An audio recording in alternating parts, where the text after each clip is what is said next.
ನಮಸ್ಕಾರ ಸ್ನೇಹಿತರೆ, ಎಲ್ಲರಿಗೂ ರಹಸ್ಯ ಕಥೆಗಳಿಗೆ ಸ್ವಾಗತ.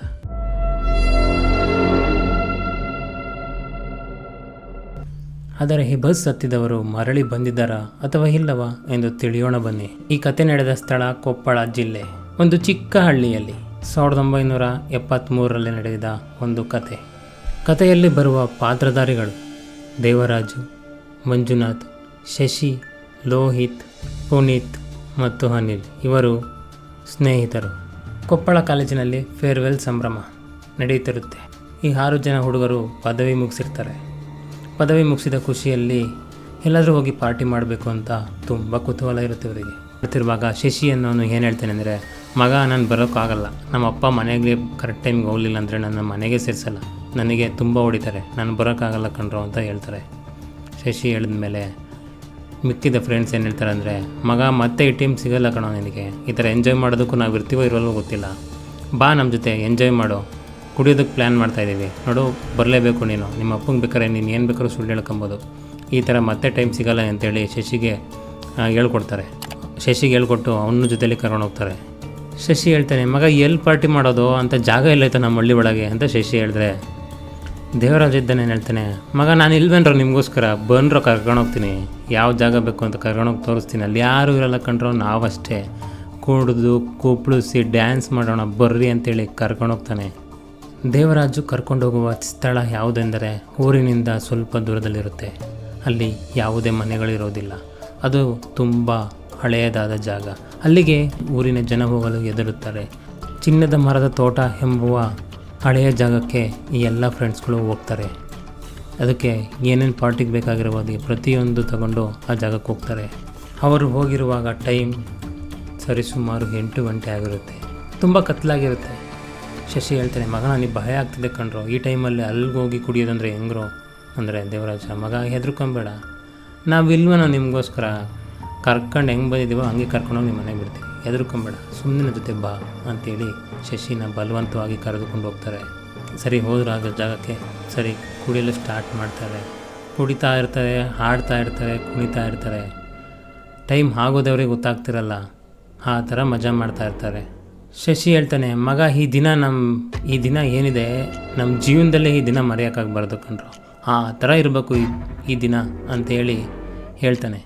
ಶಶಿ ಹೇಳಿದ ಮಾತನ್ನು ಕೇಳಿ ಮಂಜುನಾಥ್ ಹೇಳ್ತಾನೆ, ಅಲ್ಲ ಕಣೋ ಶಶಿ, ಬರಲ್ಲ ಅಂತಿದ್ದಲ್ಲೋ, ನೋಡೋ ಈ ಥರ ಎಲ್ಲ ಆಸೆಗಳು ಇಟ್ಕೊಂಡು ನೀನು ಬರಲ್ಲ ಅಂತ ಮನೆಗೆ ಹೋಗ್ತಿದ್ದೆ, ನೋಡಿ ಈ ಥರ ಎಲ್ಲ ಆಸೆ ಎಲ್ಲ ಎಂಜಾಯ್ ಮಾಡಬೇಕಣೋ ಅಂತ ಹೇಳಿ ಎಲ್ಲರೂ ನಗ್ತಾರೆ. ಅವರಿಗೆ ಟೈಮ್ ಆಗ್ತಿರೋದೇ ಗೊತ್ತಾಗ್ತಿರಲ್ಲ, ಹಾಗೆ ಕುಡಿತಾ ಇರ್ತಾರೆ, ಮಜಾ ಮಾಡ್ತಿರ್ತಾರೆ, ಡ್ಯಾನ್ಸ್ ಮಾಡಿರ್ತಾರೆ, ಫೈರ್ ಕ್ಯಾಂಪ್ ಹಾಕೊಂಡು ಮಸ್ತ್ ಮಜಾ ಮಾಡಿರ್ತಾರೆ. ಆವಾಗ ಟೈಮ್ ಸರಿ ಸುಮಾರು 12 ಗಂಟೆ. ಈ ಊರಿನ ಜನ ಈ ಜಾಗಕ್ಕೆ ಬರಲು ಹೆದರ್ತಾರೆ. ಆದರೆ ಈ ಹುಡುಗರು 12 ಗಂಟೆ ಆದರೂ ಇನ್ನೂ ಕುಡಿತಾನೆ ಕೂತಿದ್ದಾರೆ. ಈ ಹುಡುಗರು ಹೋಗಿರುವ ತೋಟ ಹೇಗಿರುತ್ತೆ ಅಂದರೆ ನಿಮಗೆ ಕೇಳಿದ್ರೆ ತುಂಬಾ ಭಯವಾಗುತ್ತೆ, ಆ ಥರ ಇರುತ್ತೆ ಈ ತೋಟ. ಅವರು ತೋಟಕ್ಕೆ ಹೋದ ನಂತರ ಅಲ್ಲಿ ಎಲ್ಲರಿಗೂ ಶೀತವಾಗಿರುತ್ತೆ.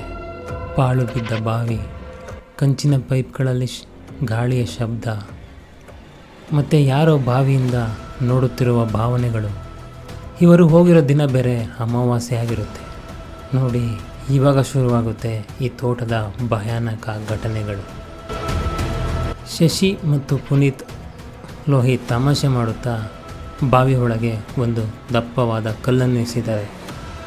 ಆದರೆ ಆ ಬಾವಿಯಲ್ಲಿ ನೀರಿರುತ್ತೆ. ಅವರು ಕಲ್ಲು ಹಾಕಿದ ತಕ್ಷಣ ಯಾವುದೇ ಸೌಂಡ್ ಬರೋದಿಲ್ಲ. ಈ ಮೂವರಿಗೆ ಭಯವಾಗಲು ಶುರುವಾಗುತ್ತೆ.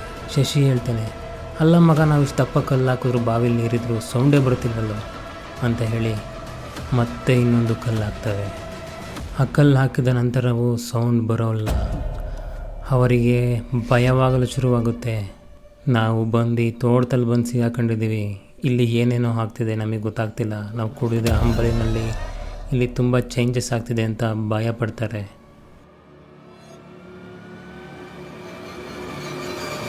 ದೇವರಾಜ್ ಹೇಳ್ತಾನೆ, ಮಗ ಆಗಲೇ 12 ಗಂಟೆ ಆಗೋಗಿದೆ ಕಣ್ರೋ, ಇಲ್ಲಿಂದ ಬೇಗ ಹೊರಡಬೇಕು, ನಡೀರೋ, ಲಾಸ್ಟ್ ಬಸ್ ಬೇರೆ ಇದೆ, ನಡೀರಿ ಬೇಗ ನೋಡೋಣ ಬಸ್ ಸಿಗುತ್ತೋ ಇಲ್ವೋ ಅಂತೇಳಿ ತೋಟದಿಂದ ಹೊರಗೆ ಬರ್ತಾರೆ. ಸರಿ ಹೇಗೋ ತೋಟದಿಂದ ಹೊರಗೆ ಬಂದು ಅಲ್ಲಿ ಬಸ್ ಕಾಯ್ತಾ ನಿಂತಿರ್ತಾರೆ. ಅವರು ಕಾಯ್ತಾ ಇರ್ಬೇಕಾದ್ರೆ 10 ನಿಮಿಷ ಆಗುತ್ತೆ, ಇನ್ನೂ ಬಸ್ ಬಂದಿಲ್ಲ. ಸರಿ ಮಗ, ಇನ್ನೊಂದು ಸ್ವಲ್ಪ ಹೊತ್ತು ಕಾಯೋಣ, ಇಲ್ಲಾಂದರೆ ನಡ್ಕೊಂಡು ಹೋಗ್ಬಿಡೋಣ ಅಂತ ಮಾತಾಡಿರ್ತಾರೆ. ಕಾಯ್ತಾ ಇರ್ತಾರೆ. 15 ನಿಮಿಷ ಆಗಿತ್ತು, ಬಸ್ ಇನ್ನೂ ಬಂದಿಲ್ಲ. ಸರಿ ಆಯಿತು, ಹಂಗೆ ನಡ್ಕೊಂಡು ಹೋಗ್ತಾ ಇರೋ ಅಂದ್ಕೊಂಡ್ರು. ಬಸ್ ಬಂದರೆ ಹಂಗೆ ಕೈ ಅಡ್ಡ ಹಾಕ್ಬಿಟ್ಟೋಣ ಅಂಥೇಳಿ ಎಲ್ಲ ಹಂಗೆ ನಡ್ಕೊಂಡು ಹೋಗ್ತಾ ಇರ್ತಾರೆ. ಕೊನೆಯದಾಗಿ ಬಸ್ ಬರುತ್ತೆ.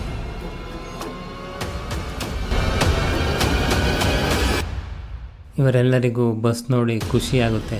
ಮಗ ಅಂತೂ ಇಂತೂ ಬಸ್ ಬಂದ್ಕೊಂಡ್ರು, ಹತ್ಕೊಂಡು ಬೇಗ ಹೋಗ್ಬಿಟ್ಟು ಮನೆಗೆ ಸೇರ್ಕೊಂಬಿಡೋಣ. ನಾವು ಕುಡ್ದಿದ್ದೀವೋ ಇಲ್ವೋ ಅಂತ ನಮ್ಮ ಮನೆಯವ್ರಿಗೂ ಗೊತ್ತಾಗ್ಬಾರ್ದು, ಆ ರೀತಿ ಹೋಗಿ ಮನೆಗೆ ಸೇರ್ಕೊಂಬಿಡ್ಬೇಕು ನಾವು ಅಂತ ಖುಷಿಯಿಂದ ಶಶಿ ಹೇಳ್ತಾನೆ, ಮಗ ಬಸ್ ಕೈ ಅಡ್ಡಾಕೋ ನಿಲ್ಲಿಸ್ತಾನೆ, ಇಲ್ಲಾಂದ್ರೆ ಹೊರಟೋಗ್ತಾನೆ ಕಣೋ ನನಗೆ ಅಂತೇಳಿ ಹಂಗೂ ಹಿಂಗೂ ಕೈ ಅಡ್ಡಾಕಿ ಬಸ್ ನಿಲ್ಲಿಸ್ತಾರೆ. ಈ ಬಸ್ ಬಗ್ಗೆ ಸ್ವಲ್ಪ ಮಾಹಿತಿಯನ್ನು ಹೇಳ್ತಾ ಹೋಗ್ತೀನಿ ನೋಡಿ. ಈ ಬಸ್ ನೋಡಲು ತುಂಬ ಹಳೆಯದಾಗಿರುತ್ತೆ. ಇದು ಕಂದು ಬಣ್ಣದಲ್ಲಿರುತ್ತೆ. ಈ ಬಸ್ನ ಲೈಟು ಕೆಂಪು ಬಣ್ಣದಾಗಿರುತ್ತೆ. ಬಸ್ನ ಮೇಲೆ ಬರೆದಿರುತ್ತೆ 501. ಇದು ಬಸ್ನ ಹೆಸರಾಗಿರುತ್ತೆ. ಈ ಬಸ್ ಒಳಗೆ ಚಾಲಕವಿಲ್ಲ, ಆದರೆ ಬಸ್ನಲ್ಲಿ ಲೈಟ್ ಉರಿತಿದೆ, ಆದರೆ ಕಂಡಕ್ಟರ್ ಇದ್ದಾನೆ. ನೋಡಿ, ಈ ಬಸ್ ಬಂದಿರುವುದೇ ಇವರಿಗಾಗಿ. ಇಲ್ಲಿ ಶುರುವಾಗಲಿದೆ ಇವರ ಭಯಾನಕ ಘಟನೆಗಳು. ಎಲ್ಲರೂ ಹೋಗಿ ಸೀಟ್ನಲ್ಲಿ ಕೂತ್ಕೊಳ್ತಾರೆ. ಬಸ್ನಲ್ಲಿ ಯಾರೂ ಇರಲ್ಲ. ಈ 6 ಜನ ಹುಡುಗರು ಇರ್ತಾರೆ. ಕಂಡಕ್ಟರ್ ಬಂದು ಯಾರಿಗೆ ಎಲ್ಲೆಲ್ಲಿ ಹೋಗಬೇಕು ಅಂತೇಳಿ ಎಲ್ರಿಗೂ ಟಿಕೆಟ್ ಕೊಡ್ತಾನೆ. ಕೊಟ್ಟು ಹೋಗ್ತಾನೆ. ಹೋಗಿ 15 ನಿಮಿಷ ಆದ ನಂತರ ಅವರ ಟಿಕೆಟ್ ಮೇಲೆ ಬರೆದಿರುತ್ತೆ ಅವರ ಹಳೆಯ ಶಾಪಗಳ ಪಾಪಗಳ ಬಗ್ಗೆ. ಶಶಿಯ ಟಿಕೆಟ್ನಲ್ಲಿ ಬರೆದಿರುತ್ತೆ ಮಂಗಲದ ಹಳ್ಳಿಯಲ್ಲಿ ಅವನು ಮಾಡಿರುವ ತಪ್ಪಿನ ವಿವರಗಳು. ಆ ಟಿಕೆಟ್ ನೋಡಿದ ಶಶಿ ಹೇಳ್ತಾನೆ, ಮಗ ಇಲ್ಲಿ ನೋಡ್ರೋ, ನಾನು ಮಾಡಿದ ತಪ್ಪಿನ ಬಗ್ಗೆ ವಿವರವಾಗಿ ಇದು ಟಿಕೆಟ್ ಮೇಲಿದೆ ಅಂತೇಳಿ ನಗುತ್ತಾ ಅವ್ರ ಫ್ರೆಂಡ್ಸಿಗೆ ತೋರಿಸ್ತಾನೆ. ನಂತರ ಆ ಟಿಕೆಟನ್ನು ಹರಿದು ಹಾಕ್ತಾನೆ. ನೋಡಿ, ಇಲ್ಲಿಂದ ಶುರುವಾಗುತ್ತೆ ಬಸ್ನ ಪ್ರತಿಯೊಂದು ಭಯಾನಕ ಘಟನೆಗಳು. ಅವನು ಟಿಕೆಟ್ ಹರಿದ ತಕ್ಷಣ ಅವನ ಕಣ್ಣುಗಳು ಕೆಂಪಗಾಗುತ್ತವೆ. ಕೆಂಪಗಾಗಿ ಬೆಂಕಿಯಂತೆ ಆಗಿ ಕಣ್ಣಿನಲ್ಲಿ ರಕ್ತ ಬರಲು ಶುರುವಾಗುತ್ತೆ. ಇದನ್ನೆಲ್ಲ ನೋಡಿದ ಸ್ನೇಹಿತರಿಗೆ ತುಂಬ ಭಯವಾಗಲು ಶುರುವಾಗುತ್ತೆ. ಎಲ್ಲರೂ ಭಯದಿಂದ ಶಶಿಯನ್ನು ಏನಾಯಿತು ಎಂದು ಬಂದು ಅವನ ಹತ್ರ ಬಂದು ಸಮಾಧಾನ ಮಾಡಲು ಶುರು ಮಾಡ್ತಾರೆ. ಆದರೆ ಮಂಜುನಾಥ ಭಯದಿಂದ ಎದೆ ಹಿಡಿದು ಕುಸಿದು ಬೀಳ್ತಾನೆ ಕೆಳಗೆ. ದೇವರಾಜ ಇದ್ದವನು, ಮಗ ತಡಿರೋ, ಹೋಗಿ ಕಂಡಕ್ಟರ್ನ ಕರ್ಕೊಂಬರ್ತೀನಿ, ಇಲ್ಲೆಲ್ಲಾದರೂ ಆಸ್ಪತ್ರೆ ಇದ್ದರೆ ಅಲ್ಲಿಗೆ ಹೋಗೋಣ ಅಂಥೇಳಿ ದೇವರಾಜು ಡ್ರೈವರ್ ಹತ್ರ ಕಂಡಕ್ಟರ್ ಕುದಿರ್ತಾನೆ ಅಂಥೇಳಿ ಅವ್ರ ಹತ್ರ ಹೋಗ್ತಾನೆ. ದೇವರಾಜು ಕಂಡಕ್ಟರ್ನ ಕರೆದುಕೊಂಡು ಹೋಗುವ ಜಾಗದಲ್ಲಿ ಇತ್ತು ಕಂಡಕ್ಟರ್ನ ಬದಲು ಹಳೆಯ ಜನರ ಬೂದಿಯ ಮಡಿಕೆಗಳು. ದೇವರಾಜಂಗೆ ನೋಡಿದ ತಕ್ಷಣ ಅವನ ಕೈಕಾಲೆಲ್ಲ ನಡುಗಲು ಶುರುವಾಗ್ತವೆ. ಕರಿತಾ ಇದ್ದಾರೆ ಅವ್ರ ಫ್ರೆಂಡ್ಸು, ಬಾರೋ ಮಗ ಕಂಡಕ್ಟರ್ನ ಕರ್ಕೊಂಡು ಬೇಗ ಬಾ ಬಾ ಬಾ ಅಂತ ಕರಿತಾ ಇರ್ತಾರೆ. ದೇವರಾಜ್ಗೆ ಇಲ್ಲಿ ಫುಲ್ ಶೇಕ್ ಆಗ್ತಾ ಇರುತ್ತೆ. ಆದರೂ ಆ ಫೋಟೋ ಫ್ರೇಮ್ನ ಅಲ್ಲೇ ಬಿಟ್ಬಿಟ್ಟು ಅವರ ಫ್ರೆಂಡ್ಸ್ ಹತ್ರ ಹೊರಡೋಗ್ತಾನೆ. ಅವರ ಫ್ರೆಂಡ್ಸ್ನ ಬಳಿ ಹೋಗಿ ಹೇಳ್ತಾನೆ, ಮಗ ನನಗೆ ಇಲ್ಲಿ ಥರ ಆಯಿತು ಕಣ್ರು, ಅಲ್ಲಿ ನನ್ನ ಫೋಟೋ ಮಾತ್ರ ಇರಲಿಲ್ಲ, ನಿಮ್ಮದೆಲ್ಲ ಇತ್ತು ಅಂತ ಹೇಳಿದಾಗ ಅವ್ರ ಫ್ರೆಂಡ್ಸ್ ಹೇಳ್ತಾರೆ, ನಮ್ಮನ್ನು ಕರ್ಕೊಂಬಂದೋನೇ ನೀನು, ನಮ್ಮನ್ನು ಕರ್ಕೊಂಬಂದಿಲ್ಲಿ ಸಿಗಾಕ್ಸಿದ್ಯಾ, ನಮಗೆ ಗೊತ್ತಿಲ್ಲ, ನಮ್ಮನ್ನು ಇಲ್ಲಿಂದ ಹೊರಗೆ ಕರ್ಕೊಂಡು ಹೋಗು ಅಂತೇಳಿ ಜಗಳ ಮಾಡೋದು ಶುರು ಮಾಡ್ತಾರೆ. ಅದಕ್ಕೆ ಇದ್ದಕ್ಕಿದ್ದಂಗೆ ಇಷ್ಟೆಲ್ಲ ಆದ ನಂತರ ಸ್ವಲ್ಪ ಸಮಯದ ನಂತರ ಲೋಹಿತ್ನ ತಾಯಿ ಸತ್ತಿದ್ದರು. ಅವರ ಶವ ಅವನ ಕಣ್ಮುಂದೆ ಬರುತ್ತದೆ. ಲೋಹಿತನು ಅವರನ್ನು ಹಿಡಿದು ತಬ್ಬಿಕೊಂಡು ಅಳುತ್ತಿರುವಾಗ ಆ ಶವವು ಬೇರೆ ಹಣ್ಣಿನಂತೆ ಬದಲಾಗುತ್ತದೆ. ಅವನು ನೋಡಿದ ತಕ್ಷಣವೇ ಆ ಶವವು ಹತ್ತು ಉರಿಯೋದಕ್ಕೆ ಸ್ಟಾರ್ಟ್ ಆಗುತ್ತೆ. ಲೋಹಿತನು ಅವರ ಜೊತೆನೆ ಸತ್ತು ಹೋಗುತ್ತಾನೆ.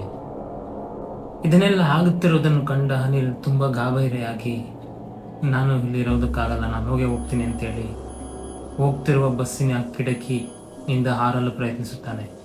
ಬಸ್ ಕಾಡಿನಿಂದ ತಿರುಗಿ ಹಳ್ಳಿಯ ಕಡೆ ಹೋಗುತ್ತಿದೆ.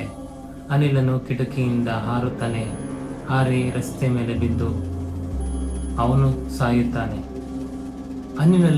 ಅನಿಲನು ಕಿಟಕಿಯಿಂದ ಹಾರಿದನ್ನು ನೋಡಿದ ಮಂಜುನಾಥನು ಕೂಡ ಅವನು ಕೂಡ ಕಿಟಕಿಯಿಂದ ಕೆಳಗೆ ಹಾರುತ್ತಾನೆ. ಕೆಳಗೆ ಹಾರಿ ಅವನು ಕೂಡ ಸಾವನ್ನಪ್ಪುತ್ತಾನೆ. ಆ ಬಸ್ಸಿನಿಂದ ತಪ್ಪಿಸಿಕೊಳ್ಳಲು ಎಲ್ಲರೂ ಬಸ್ಸಿನಿಂದ ಹಾರುತ್ತಿದ್ದರು. ಅನಿಲನ್ನು ಎದುರಿಸುತ್ತಾನೆ. ನಾನು ಹೋಗ್ತೀನಿ ಅಂತೇಳಿ ಅವನು ಡೋರ ಬಳಿ ಹೋಗಿ ಡೋರನ್ನು ತೆಗೆಯಲು ಪ್ರಯತ್ನಿಸುತ್ತಾನೆ. ಅವನು ಪ್ರಯತ್ನಿಸಿದ ನಂತರ ಸ್ವಲ್ಪ ಸಮಯದ ನಂತರ ಡೋರ್ ಓಪನ್ ಆಗುತ್ತೆ. ಅವನು ಕೆಳಗೆ ಹಾರುತ್ತಾನೆ. ಅವನು ಹಾರಿದ ತಕ್ಷಣ ಅವನು ಯಾವುದೋ ಒಂದು ನೀರಿರುವ ಹಳ್ಳದಲ್ಲಿ ಬಿದ್ದು ಅವನು ಕೂಡ ಸಾಯುತ್ತಾನೆ. ಹೀಗೆ ಎಲ್ಲರೂ ಅವರು ಮಾಡಿದ ಪಾಪಕ್ಕೆ ಒಬ್ಬರಾದ ನಂತರ ಪಾಪಗಳ ಕರ್ಮಕ್ಕೆ ಬಲಿ ಹಾಕ್ತಾ ಹೋಗ್ತಾರೆ. ಆ ಬಸ್ಸಿನಲ್ಲಿ ಕೊನೆಯದಾಗಿ ಉಳಿಯುವುದು ಒಬ್ಬನೇ ದೇವರಾಜ ಮಾತ್ರ ಬಸ್ನಲ್ಲಿ ಉಳಿತಾನೆ. ದೇವರಾಜನಿಗೆ ತುಂಬ ಭಯವಾಗ್ತಿರುತ್ತೆ. ನನ್ನ ಫ್ರೆಂಡ್ಸ್ಗಳು ಥರ ಎಲ್ಲ ಸಾಯ್ತಾ ಇದ್ದಾರೆ, ನಾನು ಸಾಯಬಹುದಾ ಈ ಬಸ್ನಲ್ಲಿ? ನಾನು ಇದ್ರೆ ಬಸ್ನಿಂದ ಹೇಗೆ ಹೊರಗೆ ಹೋಗ್ಲಿ? ಅವ್ರು ನೋಡಿದ್ರೆ ಕಿಟಕಿಯಿಂದ ಹೋಗಿ ಸತ್ತೋದ್ರು, ಇವು ನೋಡಿದ್ರೆ ಡೋರ್ ತಗೊಂಡು ಹೋಗಿ ಸತ್ತೋದ.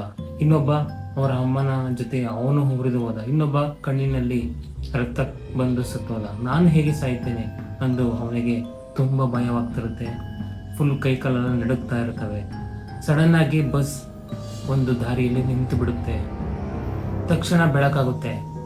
ತಕ್ಷಣ ಬಸ್ನ ಡೋರ್ ಓಪನ್ ಆಗುತ್ತೆ. ಬಸ್ಸು ಮತ್ತು ದೇವರಾಜ ಇಳಿಯುತ್ತಿರುವುದನ್ನು ಸುತ್ತಮುತ್ತಲಿನ ಕಾಡಿನ ಜನರು ನೋಡ್ತಾ ಇರ್ತಾರೆ. ಅವನು ಹಿಡಿದ ತಕ್ಷಣ ಅವನು ಹಿಂತಿರುಗುವುದರಷ್ಟರಲ್ಲಿ ಬಸ್ ಮಾಯವಾಗುತ್ತೆ. ಅವನು ಅಲ್ಲಿಂದ ಓಡತೊಡಗುತ್ತಾನೆ.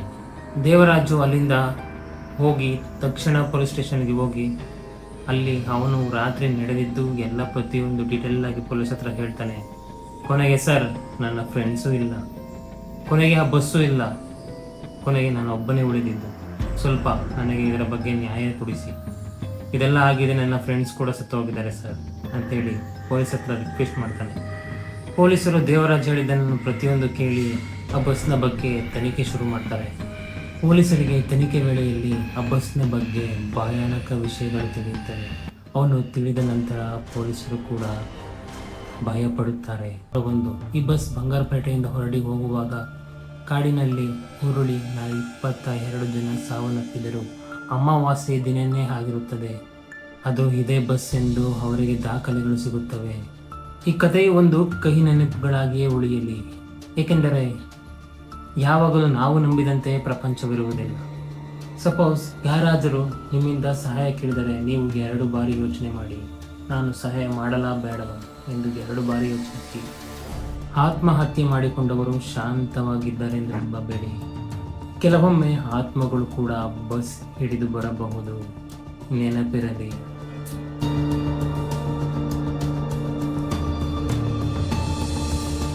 ಸೊ ಇದಾಗಿತ್ತು ಸ್ನೇಹಿತರೆ ಇವತ್ತಿನ ನಮ್ಮ 501ನ ಬಸ್ನ ಕತೆ.